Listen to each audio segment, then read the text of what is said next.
धक्का म्हणता नागपूरचे पोट्ट काय नाही. आज होता आमचा वायवा, म्हणजे आमच्या डोक्यामागं टेन्शन. आता सकाळीच कॉलेजसाठी निघलो, पण इथे येऊन बसलो टपरीवर, कारण तिकडं असाइनमेंट बनवून दाखवायचे होते. ते आम्हाला येत नव्हते. तो पोट्ट युट्यूबवर पाहत होते. कॉलेजच बाहेर जातून रेग्युलर जे आम्हाला येणार आहे. जाऊ दे, 11 वाजता वायवा होता आणि 11:30 वाजता कॉलेजकडे जायसाठी निघालो. हे दोघं तर फुल सेफ बाजू घेऊन होते, म्हणजे बॅग गेट ठेवून आले तिकडे बाहेर.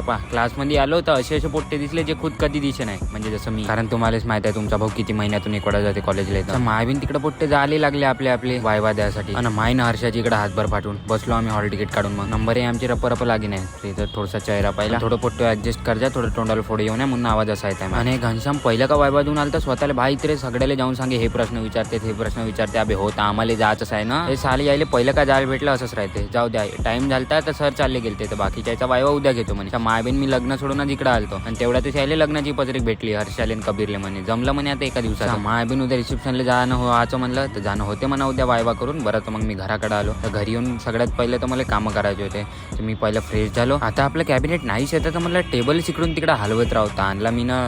बेडरूम मधून हॉलमध्ये खुर्ची घेतली होती. बरं सस्तीच घेतली मी चोर बाजारातून. तुम्ही मी सस्त्यातच निपटवायच्या करायला. बाप पैसे देते ते एकदमच चुनाने लावायचा. सिंबा आला थोड्या राहून माझ्याकडे, मग मी झोपलो. बरं पोट्ट्यासाठी एवढंच. मग पोट्टे भेटू पुढच्या ब्लॉग.